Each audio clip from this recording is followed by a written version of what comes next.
The emergency meeting chamber of the Galactic Coalition buzzed with panicked voices from 100 different species, and Captain Jake Morrison stood in the observation gallery watching the chaos unfold below with his arms crossed and his expression grim because he knew what was coming and he knew it would not be good for anyone involved in this mess. Ambassador Charles Griffin stood at the human delegation podium, looking tired and older than his 60 years, as he listened to the council members argue about solutions that would never work, and Morrison could see the frustration building in the ambassador's shoulders with each passing moment of useless debate. The holographic display at the center of the chamber showed the devastation in brutal detail, and 3 star systems had gone completely dark in the past month, and their populations numbering in the billions were simply gone and consumed by something the Coalition had never encountered before and something they were utterly unprepared to face. High Counselor Velkan of the Zathari rose from his seat, and his tall, elegant form commanded immediate silence from the assembled delegates, and he spoke in the melodious tone his species was known for, but Morrison could hear the fear underneath the diplomatic polish. The Devourers had returned, and that was what they called the machines, and no one knew where they came from originally. But the historical records spoke of them in whispered warnings from 10,000 years ago,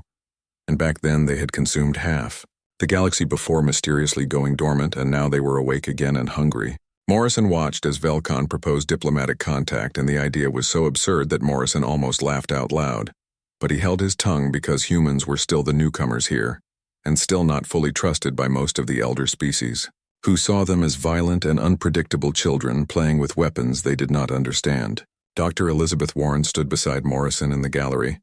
and she was his chief science officer, and one of the smartest people he had ever met, and she leaned close to whisper that the council had no idea what they were dealing with, and Morrison nodded because he had reached the same conclusion hours ago. The Clixon representative suggested building massive defensive platforms around key worlds, and the construction would take decades and require resources the Coalition did not have, and by the time the first platform was complete, the Devourers would have consumed a quarter of known space.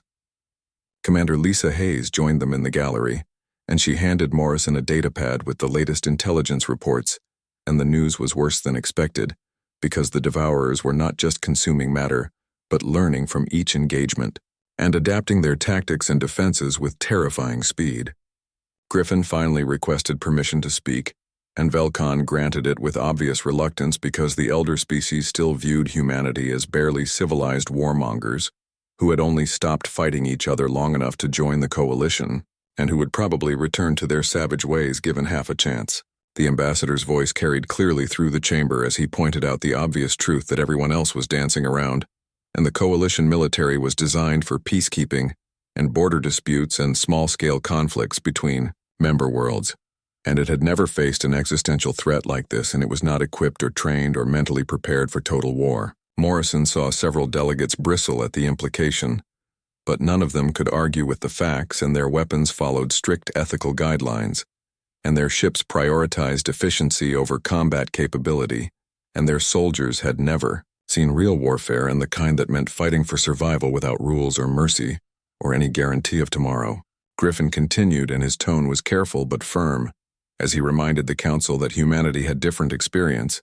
and Earth had known total war, and multiple times throughout their history, and humans understood what it meant to fight when extinction was the only alternative to victory, and they knew how to be dangerous when danger was required. The chamber erupted in protests, and the Zathari delegation accused humanity of warmongering, and the Clixon called it barbarism, and a dozen other species voiced their disgust at the suggestion that violence was ever the answer to anything, and Morrison felt his jaw clench because these fools would rather die with their principles intact than survive by compromising them. Velkan raised his hand for silence, and when he spoke again, his tone was ice, and he said that perhaps humanity could prove their methods had merit, and he proposed sending a human vessel on a reconnaissance mission into Devourer-occupied space, and to gather intelligence and assess the threat more accurately. And everyone in the room knew it was a suicide mission dressed up as an opportunity. Griffin looked up at the observation gallery, and his eyes met Morrison's, and the captain gave a slight nod because he understood what was being asked, and he would accept the mission because someone had to, and because he knew his crew could handle it better than most. The vote was called, and it passed with overwhelming support because the other species were happy to let humans throw their lives away, if it meant delaying the decision about what to do next, and Morrison felt disgust rise in his throat, but he swallowed it down, because getting angry would not help anyone right now. After the session ended, Griffin made his way to the gallery and he looked exhausted and defeated. But he managed a weak smile when he saw Morrison waiting, and he said that the captain did not have to accept this mission, and that it was political. Theater designed to appease the hawks while the doves continued debating. Morrison told him that someone had to go and it might as well be people who knew what they were doing. And Warren agreed, and she said that understanding the enemy was the first step to defeating them, and if they could bring back actionable intelligence, it might save billions of lives down the line. Hayes pulled up the mission parameters on her data pad, and they had 2 weeks to prepare, and they could handpick their crew from any human vessel in Coalition space, and they would have full operational autonomy once they crossed into Devourer territory, and no one expected them to return. Morrison began making calls immediately, and he contacted officers he had served with during the corporate wars back in Earth's solar system, and Marines who had fought in the colony uprisings, and pilots who understood that sometimes survival meant doing things that kept you awake at night. The Horizon's Edge was his ship, and she was not the biggest vessel in the human fleet, but she was fast and tough, and her crew was loyal, and Morrison trusted them with his life, and now he was asking them to trust him with theirs, on a mission that would probably kill them all. Over the next 2 weeks, Morrison assembled his team, and Lieutenant Kevin Price brought his Marine contingent, and they were hardened veterans who knew 100 ways to kill, and Ensign Nicole Davis volunteered for communications despite being fresh out of the academy, and her youth and optimism reminded Morrison why they were doing this. A Clixon scientist named Zethkor requested permission to join the mission, and Morrison was surprised because the insectoid species were not known for their bravery, but Zethkor said that his people were pacifists, but not cowards, and he wanted to help even if it meant facing his own death. Warren spent every waking hour studying what little data existed about the Devourers, and most of it was fragmentary historical records and second-hand accounts and legends that might or might not be true, and she was trying to find patterns and weaknesses and anything that might give them an edge. The day before departure, Morrison addressed his crew in the hangar bay, and he did not sugarcoat the reality of what they were facing, and he told them that the Coalition expected them to fail, and that most of the galaxy had already written them off as dead, and that their mission was considered a waste of resources by the very people who ordered it. But he also told them that humans had survived worse and that they had outlasted ice ages and plagues and wars that consumed entire continents, and that they were the descendants of people who refused to quit, even when quitting was the rational choice, and that if anyone could come back from this mission alive, it was them. The crew responded with grim determination, and there were no cheers or patriotic speeches and just quiet acceptance of what needed to be done, and Morrison felt pride swell in his chest because these were his people, and they would face the darkness together. The Horizon's Edge launched at dawn, and the ship slipped away from the Coalition capital and headed toward the edge of known space and toward the region where entire civilizations had vanished without a trace, and Morrison stood on the bridge, watching the stars streak past and wondering if any of them would live to see home again. The Horizon's Edge emerged from hyperspace at the coordinates where a Zathari colony world had existed just 3 weeks ago, and what Morrison saw through the viewport made his blood run cold because the planet was gone and not destroyed, but completely dismantled and converted into something else entirely. Where there should have been a living world with oceans and continents, there was now a skeletal framework of metal and strange organic material that pulsed with sickly light, and the Devourers had stripped the planet down to its core and used the raw materials to build more of themselves, and Morrison realized with growing horror that this was their purpose, and their only purpose, and they existed to consume and replicate, and nothing more. Warren ran every scan she could think of, and the data that came back defied easy explanation, because the Devourers were not purely mechanical and not purely organic, but some nightmarish fusion of both, and they had technology that predated every known civilization in the galaxy, and yet they used it for nothing but destruction and consumption. Lieutenant Price stood at the tactical station, and his face was pale as he counted the contacts on sensors, and there were hundreds of Devourer vessels in orbit around the dead world, and ranging in size from small scout ships to massive constructs, larger than Earth's moon, and every single one of them was built from the remains of what they had consumed. Morrison ordered the ship to hold position at maximum sensor range, and he knew that getting closer would mean detection, and detection would mean death, because the horizon's edge was not equipped to fight even one devourer vessel, and let alone an entire fleet, and their mission was reconnaissance and not suicide. And though the line between the two was getting thinner by the moment, Ensign Davis picked up something on the communications array, and it was not a transmission in any conventional sense, but a kind of quantum resonance that seemed to link all the devourer vessels together in real time. And Warren leaned over her shoulder to study the readings, and her eyes went wide with understanding. The devourers were not individual machines operating independently, and instead they were nodes in a vast network, and connected by quantum entanglement across impossible distances, and every devourer vessel was receiving instructions and sharing data instantaneously with every other devourer in the galaxy, and the implications were staggering. Seth Kor spoke up from the science station, and his translator rendering his clicking speech into flat, emotionless words, and he said that this explained why no species had ever defeated them, because every tactic and every weapon and every strategy used against the devourers was immediately shared across their entire network, and they learned from each encounter, and adapted and evolved, and became stronger. Morrison felt the weight of that knowledge settle on his shoulders like a physical burden, because it meant that conventional warfare was useless, and every battle fought against the devourers made them harder to kill, and every victory was temporary, and every defeat was permanent, and the Coalition had no idea what they were really facing. Hayes suggested they move to the next system on their route, and there was nothing more to learn here, and Morrison agreed, but as they prepared to jump, he noticed something strange on the debris field scanners, and there was a pattern to how the devourers had arranged the salvage materials, and it was not random but deliberate and purposeful. Warren zoomed in on the pattern, and she worked in silence for several minutes before she gasped and called Morrison over to look, and what he saw made no sense at first, because the devourers had arranged the planetary debris to form mathematical equations and complex formulas that described their own operational parameters. It was a message and or perhaps a warning, and the devourers were showing anyone who cared to look exactly how they functioned and how they thought and what drove them.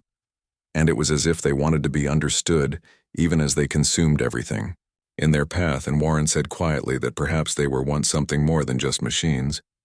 The Horizon's Edge jumped to the next system and found more of the same and dead worlds, and converted into devourer infrastructure and fleets of vessels patrolling the ruins, and the pattern repeated itself 5 more times until Morrison called a halt and ordered the ship to a safe distance while they analyzed what they had learned. Price assembled his Marines in the cargo bay, and he told them to prepare for boarding actions, even though Morrison had not authorized any such operation, and the lieutenant said he had a hunch that at some point they would need to get close to the devourers, and very close, and his people needed to be ready. Morrison did not countermand the order because Price's instincts had saved his life more than once, and the Marines began training for close-quarters combat in zero gravity against enemies that could adapt to anything they threw at them, and it was grim work, but necessary. Warren spent 3 days analyzing the data, and she barely slept and barely ate, and Morrison had to order her to take breaks because she was pushing herself too hard, but she insisted that she was close to understanding something important, and she just needed more time. On the 4th day, she called Morrison to the lab, and her eyes were bloodshot, but bright with excitement, and she showed him her findings, and the devourers were not random in their consumption, and they followed a pattern, and they prioritized certain types of materials and technologies, and if you understood the pattern, you could predict where they would strike next. More importantly, and Warren had found evidence that the devourers could be damaged, and previous civilizations had managed to destroy individual vessels before being overwhelmed, and the key was unpredictability and using tactics and weapons that the devourers had never encountered before because their adaptive capability had limits. Morrison assembled the senior staff, and he laid out a plan that made everyone in the room uncomfortable, and they would bait a trap using an abandoned mining colony in a nearby system, and they would rig the entire asteroid field to explode in a carefully timed sequence, and when the devourers came to investigate, they would trigger a chain reaction that would destroy everything in the area. Hayes pointed out that the plan was insane, and that they would need to stay close enough to manually trigger the detonation sequence, and which meant putting the Horizon's Edge in danger, and Morrison agreed, but said that they needed to prove the devourers could be hurt, and that information was worth the risk. Price volunteered his Marines to plant the charges, and Morrison approved and gave him 72 hours to complete the operation, and the lieutenant took 3 squads and began the dangerous work of turning an entire asteroid field into a weapon. Zethkor worked with Warren to calculate the exact timing needed, and the explosions had to cascade in a specific sequence, or the devourers would simply adapt and escape, and the margin for error was measured in microseconds, and one mistake would mean the death of everyone involved. Davis monitored devourer fleet movements, and she reported that a small scout group was heading toward their location and probably investigating the unusual energy signatures from the mining equipment Price's team was using, and they had less time than expected, and Morrison ordered the Marine teams to work faster. On the 3rd day, Price reported that the charges were set and his teams were evacuating back to the ship, but 3 Marines were still planting the final sequence in the deepest part of the asteroid field, and Morrison told them to hurry, because the Devourer scouts were now only hours away. The 3 Marines and Corporal Danny Green and Private Amy Fisher and Private Carlos Mendez and worked frantically to finish their task, and their communications were clipped and professional. But Morrison could hear the fear underneath, and they knew they were cutting it close. The Devourer scouts arrived early, and their sensors sweeping the asteroid field with unnatural precision, and Morrison ordered the Horizon's Edge to power down to minimal signatures,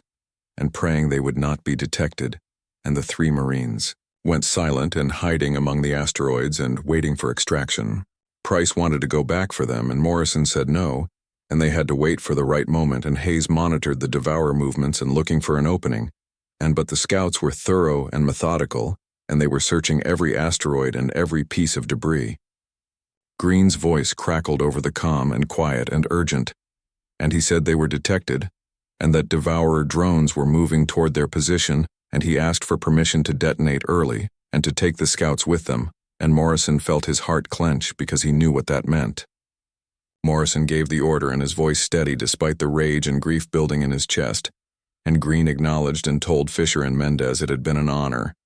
And then the asteroid field erupted in a cascade of nuclear fire that consumed everything within 1,000,000 kilometers. The Devourer scouts were vaporized instantly, and their adaptive shields useless against the sheer overwhelming force of coordinated nuclear detonations, and the Horizon's Edge rocked from the shockwave even at a safe distance, and Morrison watched. The tactical display as 17 enemy contacts winked out of existence. The bridge was silent,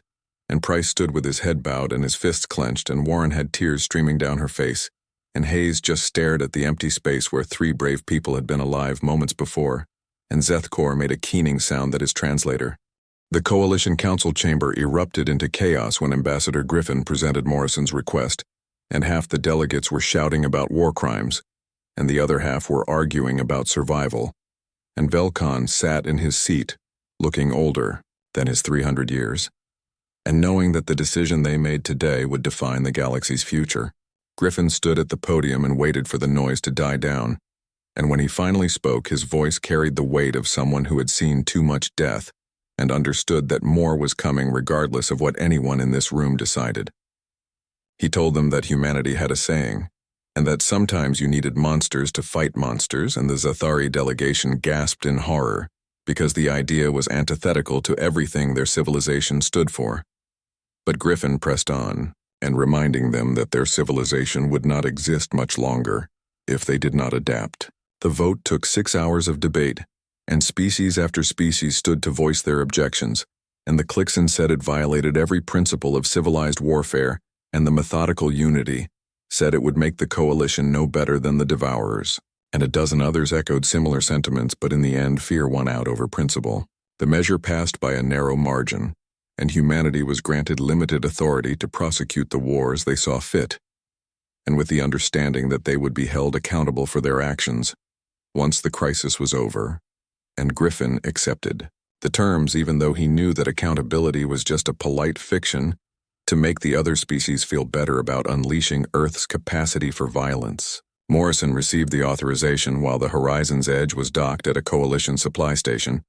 and he read the message twice to make sure he understood the implications, and then he contacted every human vessel within a week's travel and told them to prepare for total war. Admiral Richard Stone arrived 3 weeks later with a fleet that made the Coalition Defense Force look like a pleasure cruise, and he brought 40 warships that bristled with weapons the other species had never seen,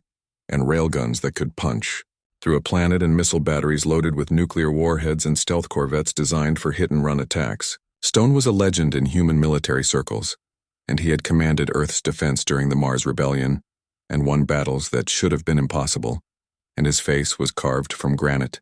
and his eyes held the kind of cold calculation that came from making life-and-death decisions for 30 years. Morrison met him in the conference room, and Stone got straight to business, and he wanted to know everything about the Devourers and their capabilities and their weaknesses and their patterns, and Morrison spent 4 hours briefing him while Warren provided technical analysis and Hayes outlined tactical observations. The Admiral listened without interruption, and when Morrison finished, Stone leaned back in his chair and smiled, and it was not a pleasant expression, but rather the look of a predator who had just spotted wounded prey, and he said that the Devourers had never fought humans before, and which meant they were in for a very nasty surprise. Stone's plan was aggressive and brutal and elegant in its simplicity, and he would divide the fleet into strike groups, and each one assigned to harass Devourer forces, and using different weapons and different tactics, and forcing the enemy to adapt in multiple directions simultaneously and spreading their learning capacity thin. The first major engagement came at the Battle of Tertius 7, and where a Devourer construction fleet was converting a gas giant into fuel for their expansion, and Stone brought 3 carrier groups and launched 200 fighters loaded with fusion missiles, and the attack was overwhelming and savage and completely unexpected. Lieutenant Samantha Cole led the first strike wing, and her fighter designated Reaper 1, and screaming through the Devourer formation at speeds that would kill most organic pilots, and her enhanced reflexes and augmented nervous system letting her pull maneuvers that defied physics, and she put 3 missiles into a Devourer capital ship before it could adapt its shields. The battle lasted 40 minutes, and humanity lost 18 fighters and 1 destroyer, but the Devourers lost an entire construction fleet and 37 vessels, and more importantly, they lost the gas giant, and which exploded when Stone's engineers destabilized its core and taking out another dozen enemy ships that were too close to escape. Morrison watched from the horizon's edge and coordinating reconnaissance while Stone commanded the main fleet, and he saw the Devourers trying to adapt and shifting their formations and strengthening their shields, but Stone was already 3 steps ahead and switching to kinetic weapons and then to biological agents and then to electromagnetic pulse bombs. The pattern repeated itself across a dozen systems, and humanity hit hard and fast and withdrew before the Devourers could mount effective counterattacks, and each engagement used different tactics and different weapons, and the enemy's adaptive network was struggling to keep up with human creativity. But the victories came at a cost, and every battle claimed human lives, and Morrison attended memorial services for crews he had never met, and read names of people who died following his intelligence reports, and the weight of command pressed down on him like a physical burden. Warren made another breakthrough while analyzing captured Devourer technology,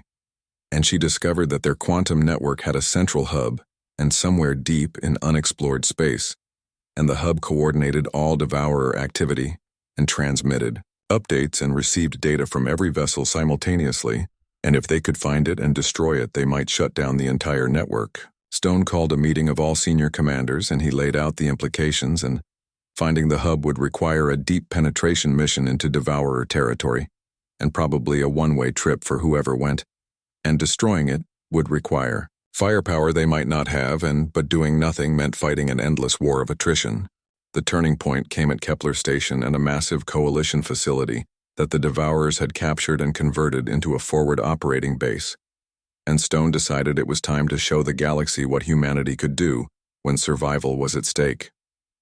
He assembled a task force of 20 ships, and including Morrison's Horizon's Edge, and Cole's Fighter Wing, and Price's Marine Battalion, and they spent 2 weeks planning an assault that would either end the Devourer advance or end in catastrophic failure. The plan was insane by any reasonable standard, and Cole would lead a squadron of fighters on a suicide run at the station's power core, and loaded with antimatter warheads that would tear the structure apart from the inside, and meanwhile Morrison and 5 other ships would create a diversion and drawing Devourer forces away from the main attack.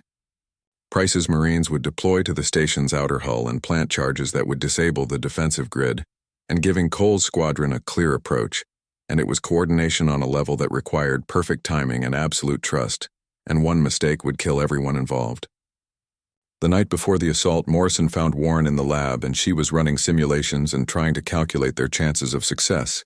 and the numbers were not encouraging, and Morrison sat down beside her and they shared a long silence. She told him that she was scared and not of dying but of failing, and of watching humanity become the very thing they were fighting against, and monsters who justified their actions by pointing to an enemy that was worse, and Morrison understood because he felt the same fear. He said that the difference between humans and the Devourers was choice, and that humans could choose to be monsters when necessary, but they could also choose to be better, and the Devourers had no choice, and no consciousness, and no possibility of redemption, and that had to count for something. The assault began at dawn by station time, and Morrison's ships jumped in close and broadcasting false signals and pretending to be a much larger force, and the Devourers took the bait and diverted their fleet to intercept, and leaving the station's defenses weakened. Price's Marines launched in stealth pods and drifting through the debris field like pieces of wreckage, and they attached to the station's hull and began planting charges and working in the vacuum of space, while Devourer patrols swept past them. Cole's squadron waited at the rendezvous point, and engines cold and systems minimal, and watching the tactical feed as Morrison's ships played tag with the Devourer fleet and taking hits and dealing damage and buying time for the Marines to finish their work. Hayes reported that the Horizon's Edge had sustained damage to the port engines, but they were still mobile and still fighting, and Morrison ordered evasive maneuvers as a Devourer cruiser locked weapons on them and the bridge shook from impact and warning klaxons blaring. Price's voice crackled over the comm and charges planted and defensive grid down, and Marines evacuating, and Cole acknowledged, and her squadron's engines flared to life, and they accelerated toward the station at maximum burn. The Devourers realized the deception and began recalling their fleet, but it was too late, and Cole's fighters were already threading through the station's superstructure and dodging automated defenses and racing toward the core. Reaper 1 took a direct hit from a point defense turret, and Cole's fighter spun out of control and her left wing sheared off, and she fought the controls and managed to stabilize, but her engine was critically damaged, and she was leaking. Admiral Stone stood before the holographic star map in the command center and studied the region beyond the galactic rim called the Deep Dark, and somewhere in that unexplored void was the Devourer hub and the heart of the machine network that had consumed countless civilizations. Morrison joined him, and bringing the latest intelligence reports, and Warren had narrowed down the hub's location using gravitational anomalies and quantum signal analysis, and she was 90% certain it orbited a massive black hole 3 weeks' travel into the deep dark. Stone asked how certain Warren was, and Morrison said that she had staked her reputation on the findings, and the Admiral nodded and began calculating what kind of force they would need to assault a target that size and defended by who knew how many Devourer vessels. The fleet had grown to 60 warships and volunteers from across human space and Earth, sent everything they could spare, and the Mars colonies contributed their entire defense force, and even the outer settlements sent small patrol craft crewed by people who wanted to make a difference. General Nathan Carter commanded the Marine Expeditionary Force, and 10,000 of the toughest and most experienced soldiers humanity could field, and equipped with powered armor and plasma weapons, and enough explosives to level a small moon. And Carter was a blunt instrument, but Stone appreciated his directness. Only 3 non-human species sent ships to join the assault, and the rest of the coalition refused to participate. And the Zathari called it a suicide mission, and the Klixen said it violated their principles, and most others simply ignored Stone's request for support. Hayes analyzed the political fallout and reported that many species were now openly questioning whether humanity was the greater threat, and there were whispers of sanctions and restrictions and even military action if humans did not stand down after the Devourers were defeated. Morrison told Stone about the political situation, and the Admiral listened and then said something that Morrison would remember for the rest of his life. And he said that people who had never faced extinction always had the luxury of moral superiority, and that humanity would deal with political consequences after they saved the galaxy from annihilation. The fleet departed for the deep dark in a motley collection of human warships and a handful of alien volunteers, and they jumped into unexplored space and toward a target that might kill them all. The journey took 2 weeks, and passing through regions where no coalition vessel had ever traveled, and they found the remnants of ancient civilizations and species that had existed millions of years before the current galactic order, and all of them consumed by the Devourers during previous cycles. Warren spent every spare moment studying the ruins, and she discovered that the Devourers operated in cycles, and sleeping for thousands of years, and waking to cleanse the galaxy of technological species, and returning to dormancy when no more targets remained, and it had happened at least 7 times before. Sethkor worked with her and his insectoid form hunched over scanning equipment, and he suggested that perhaps the Devourers were not evil, but following their original programming, and like a biological immune system killing infections. And Morrison said that understanding their motivation did not change the need to stop them. The fleet emerged at the coordinates Warren had calculated, and what they saw defied comprehension, and the black hole dominated the view, and its event horizon swallowing light itself. And orbiting that cosmic drain was a structure the size of Earth's moon and built from materials that predated the universe's current configuration. The hub pulsed with energy, and thousands of Devourer vessels moved in precise formations around it, and Stone counted the contacts and ordered the fleet to hold position at maximum range, and they were outnumbered at least 50-1. Morrison launched stealth reconnaissance drones, and the tiny craft crept closer and transmitting data back to the fleet. And the hub was protected by multiple layers of shields and automated defense platforms and Devourer vessels patrolling in overlapping patterns, and conventional assault would be suicide. Carter studied the defensive layout and proposed a ground assault, and if they could land Marines on the hub's surface, they might be able to disable the shields from the inside and create an opening for the fleet to strike the core. Stone agreed and began planning a 2-pronged attack, and the fleet would engage the Devourer vessels and draw them away from the hub. And meanwhile, Carter's Marines would deploy in stealth transports and land on the structure and fight their way to the shield generators. Warren identified another problem, and the hub's orbit was decaying and slowly falling toward the black hole's event horizon, and probably a safety mechanism. And if the hub was threatened, it would destroy itself by crossing the point of no return, and they had limited time to complete the mission. Hayes calculated that they had maybe 6 hours from the moment they attacked until the hub fell into the black hole, and Morrison pointed out that 6 hours was not enough time to disable the shields and destroy the core and evacuate the Marines. And Stone said grimly that he knew. The assault began at 0600 ship time, and the fleet jumped in close, and all weapons firing, and missiles and railgun slugs and plasma bolts filling the void, and the Devourer vessels responded immediately, and their adaptive shields absorbing the initial barrage. Carter's Marines launched in 30 stealth transports and using the battle as cover, and the small craft wove through the combat zone, and several were destroyed by stray fire, but most made it through, and they landed on the hub's surface and began cutting their way inside. Morrison commanded a strike group of 5 ships, and their job was to keep the Devourer fleet occupied and away from the Marines, and the horizon's edge took hit after hit, but Hayes kept the ship moving and kept them alive. Inside the hub, Carter's Marines fought through corridors that were part machine and part something organic, and the walls pulsed with bioluminescence, and Devourer drones attacked from every direction, and the fighting was brutal in close quarters. Private Jason Scott died when a Devourer drone tore through his armor, and Sergeant Kate Williams lost her arm to plasma fire but kept fighting, and Corporal Andrew Martinez detonated his suit's power core to clear a blocked passage and killed himself and 20 drones in the process. Carter pushed his people forward, and they could not stop and could not slow down, and every second counted, and they fought through 3 kilometers of hostile territory in 2 hours, and leaving a trail of dead behind them. Warren accessed the hub's central systems remotely and using the data from Carter's Marines, and what she found made her go pale,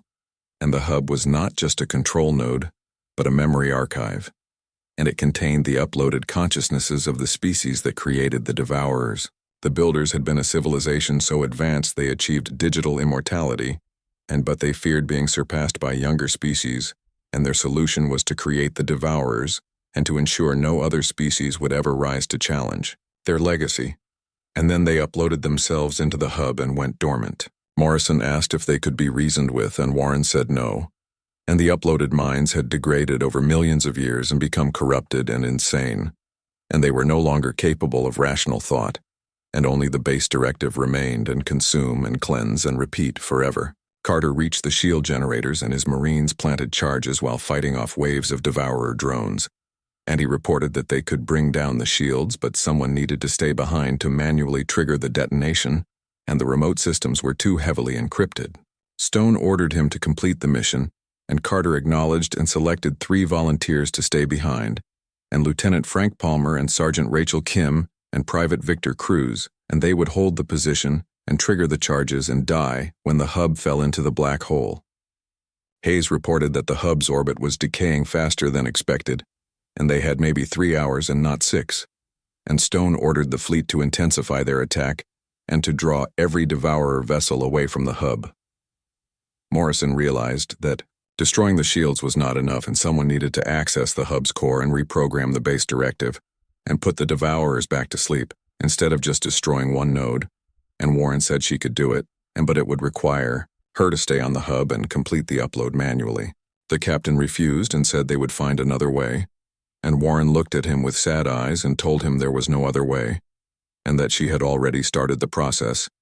and that her transport was approaching the hub's landing zone, and Morrison shouted at her to stop, but she cut the communication. Carter's Marines evacuated and the charges were set,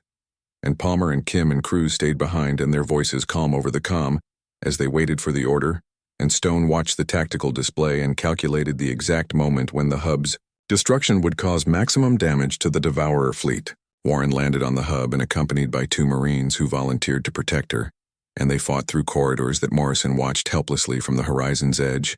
and he wanted to order her back and wanted to go get her himself. But he knew she was right, and this was the only way, She reached the central core, and a vast chamber filled with processing nodes and the uploaded minds of the builders screaming in digital agony, and Warren began. The human fleet limped back to Coalition space, and their ships scarred and battered, and carrying the weight of 12,000 dead, and the victory celebrations felt hollow to Morrison as he stood on the bridge of the damaged horizon's edge and watched the stars pass by.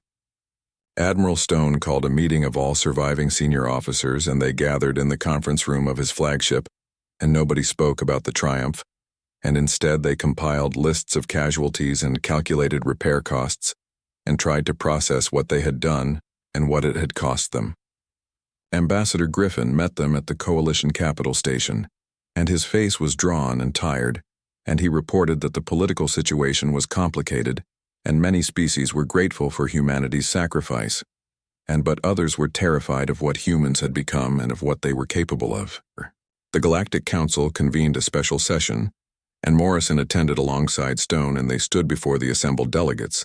while Velcon read the official report and detailed every battle and every tactic and every casualty, and when he finished, the chamber was silent. Some species proposed giving humanity a permanent seat on the Security Council and command of the Coalition Defense Forces, and recognizing that Earth had proven itself worthy of leadership through blood and sacrifice. Others argued the opposite, and the Zathari delegation, led by a young counselor named Shenval, said that humanity was too dangerous and too willing to embrace violence, and that they should be restricted from further military buildup and prevented from becoming a threat to the peace they had just secured. Stone listened to the debates, and his expression carved from granite, and when he was finally given permission to speak, he stood and addressed the council in a voice that carried the weight of 30 years of command. He told them that humanity did not want to rule the galaxy and did not want to be conquerors or overlords, and that humans had fought because no one else would, and because extinction was not an acceptable outcome,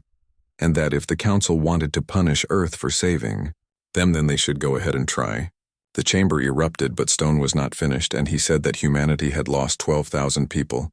and that every one of them had names and families and dreams, and that they died, so species who called humans monsters